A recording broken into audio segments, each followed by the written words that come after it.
If you have ever found yourself trapped between injustice and unanswered prayer, feeling unseen in your suffering and uncertain about the meaning of your trials, this message is for you. Sometimes the loudest moments of spiritual growth are born in the very places where God seems the most silent. Come with me into the story of Joseph, not the Joseph who ruled Egypt in splendor, but the Joseph who endured betrayal and prison, quietly trusting beneath the surface and find a different kind of hope. 1. God's plan begins where human betrayal wounds deepest. Genesis 37 introduces Joseph as a 17-year-old boy, the cherished son of Jacob, marked by dreams that seemed to set him apart for destiny. But it was precisely his favored status and his visions that turned his brothers' hearts against him. In a moment of jealousy, they tore the coat from his shoulders, threw him into a pit, and then sold him to a caravan of traders bound for Egypt. There is no recorded word from Joseph in this moment. No cry, no protest, only the echo of his absence as the brothers present a blood-stained robe to their grieving father. The silence in Scripture is telling. The victim's voice is drowned out by others' sin. Yet hidden within this act of betrayal, God's sovereign purpose is already at work. Joseph's silence does not mean God is absent. Rather, it marks the beginning of a deeper journey. When every outward sign pointed to abandonment, God was preparing a rescue for countless lives. Betrayal may feel like the end, but through Joseph's story, we see sometimes pain is the doorway for God's redemptive plan to enter history. Do you feel like your wounds are without meaning? Do you wonder if your suffering has any place in God's purposes? In Joseph's silence, we learn. Just because we cannot see the plan doesn't mean there isn't one. Pain does not have the final word. True faithfulness is forged in the shadows, not on the stage. When Joseph arrived in Egypt, Genesis 39 tells us he was bought by Potiphar, an officer of Pharaoh. This new life was not his choice. Yet we read, "The Lord was with Joseph, so that he prospered, and his master saw that the Lord gave him success in everything he did." Genesis 39, 2-3. Still not a single recorded word from Joseph.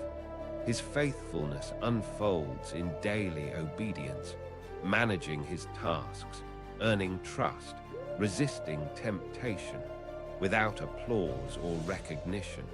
Even when he is falsely accused by Potiphar's wife and thrown into prison, Joseph gives no defense for himself. His answer is not in eloquence, but in steadfastness. Why is this so important?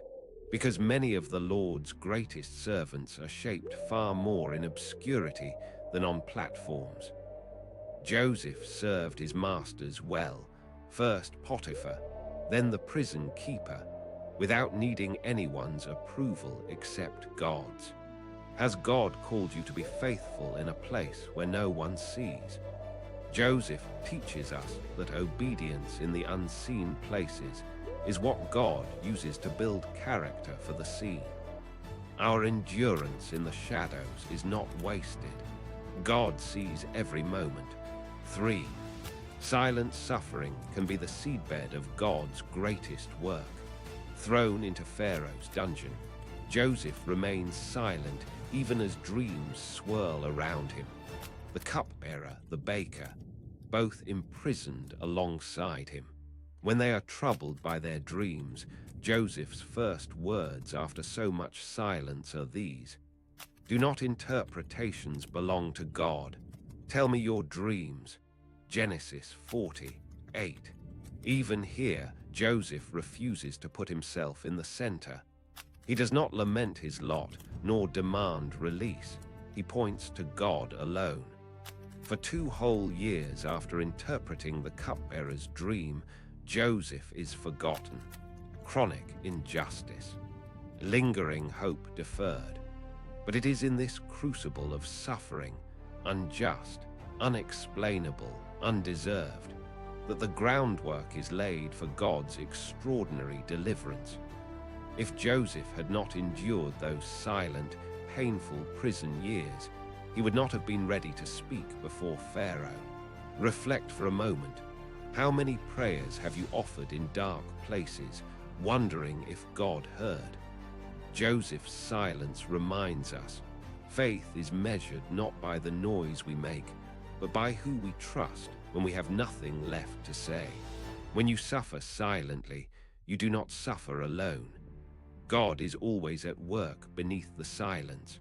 For God's presence is most profound where words fail. Throughout Genesis 39, the refrain is quiet but consistent. The Lord was with Joseph.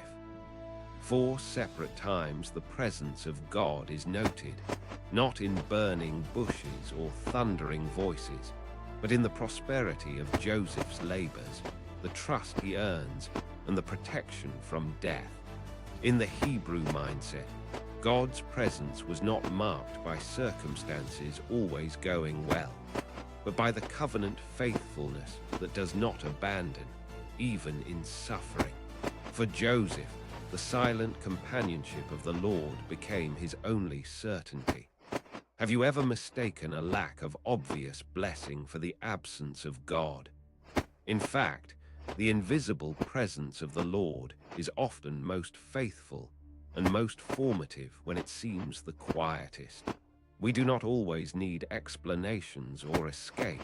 What we need most is the assurance, the Lord is with you. This truth sustained Joseph, and it is enough to sustain us. 5. God's timing is perfect, even when it feels like delay.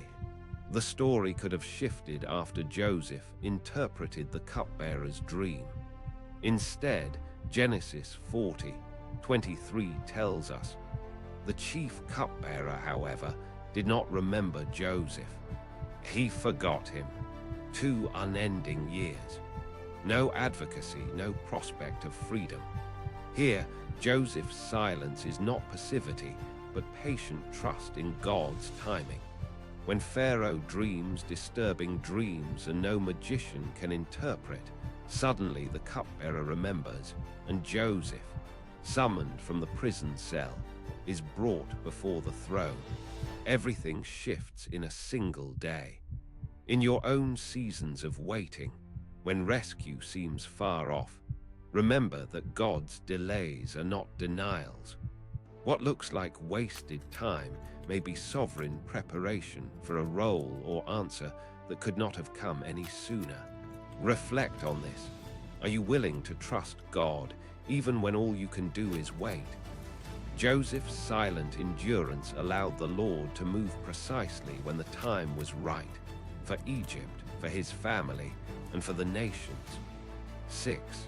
Humility before God is greater than vindication before men. Standing before Pharaoh, Joseph is at last given a chance to speak. Yet notice how he answers, Pharaoh, I have heard it said of you that you can interpret a dream. Joseph, I cannot do it, but God will give Pharaoh the answer he desires. Genesis 41:15-16. Joseph's words are few but weighty.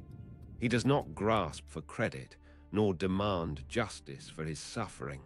His silence through years of false accusation has prepared him for this humility.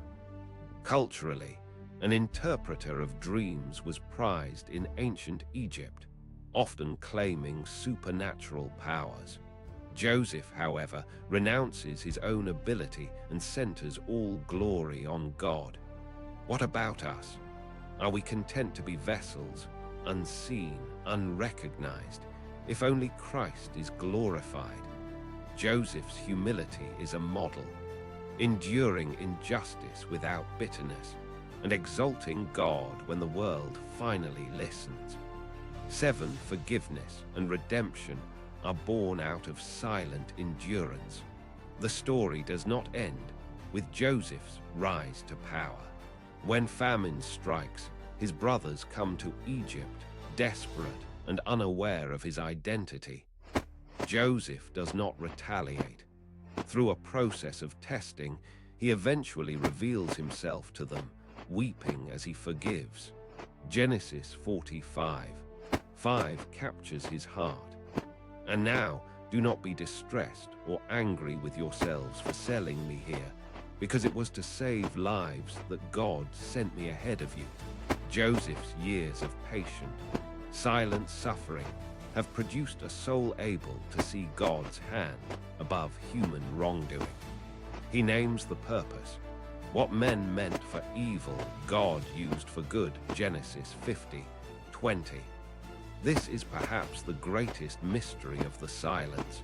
It transforms pain into mercy. It prepares us to release even those who have wronged us, seeing God's purpose beyond their failure. Who do you need to forgive? How might your endurance be part of a redemption story wider than your own life? 8. True hope is anchored not in explanations, but in God's sovereignty.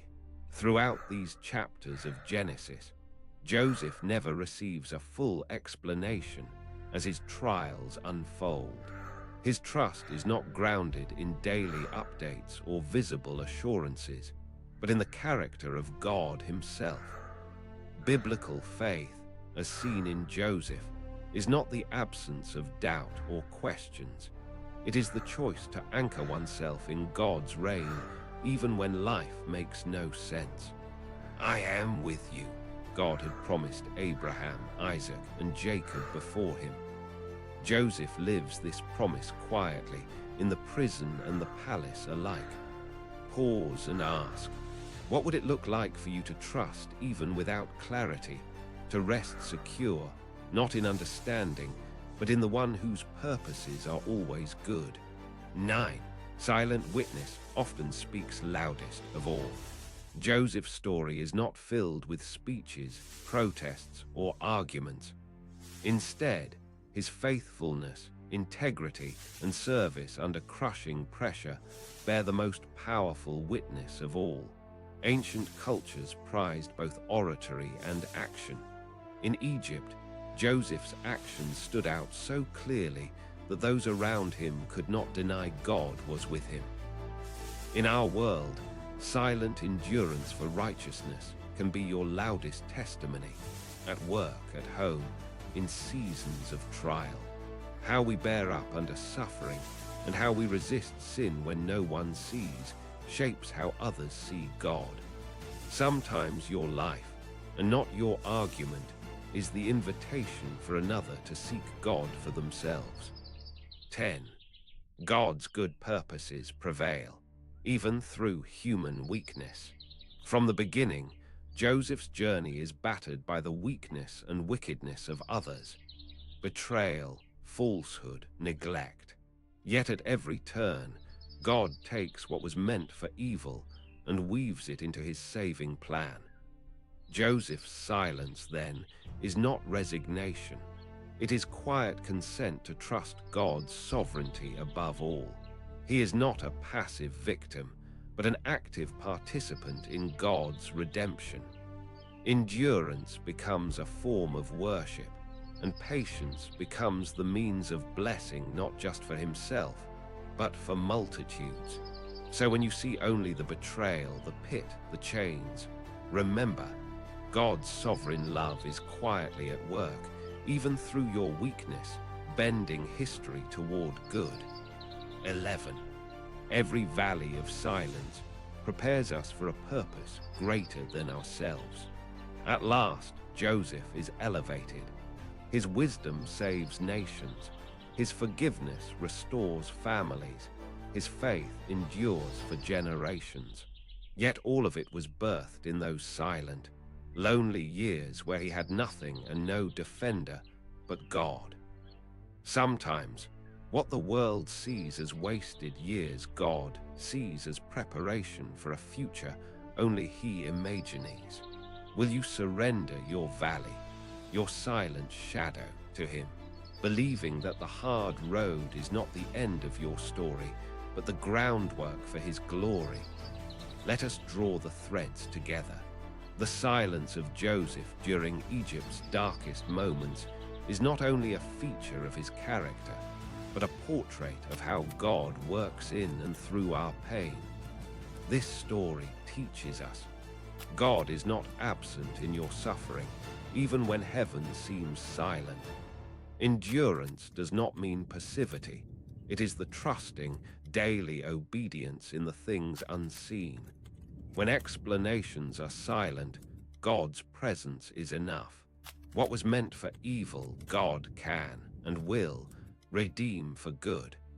And silent endurance, especially when your voice is ignored, may itself be the womb of forgiveness, redemption, and hope for many.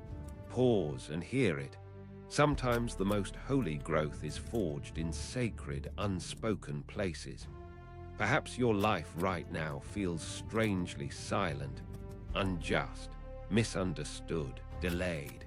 Will you dare to believe that God is quietly working, even when you cannot see the outcome? Will you choose patience over vindication, trust over explanation, forgiveness over bitterness? What would it look like for you to rest in God's sovereignty today and to let him write the final word over your story? As you let Joseph's silent endurance linger in your mind, I invite you, reflect upon your own seasons of silence. What has God been forming in you through your patience? Are there wounds you need to bring before God, releasing the demand for immediate answers? Is there someone you need to forgive, that God might transform your suffering into the beginning of redemption?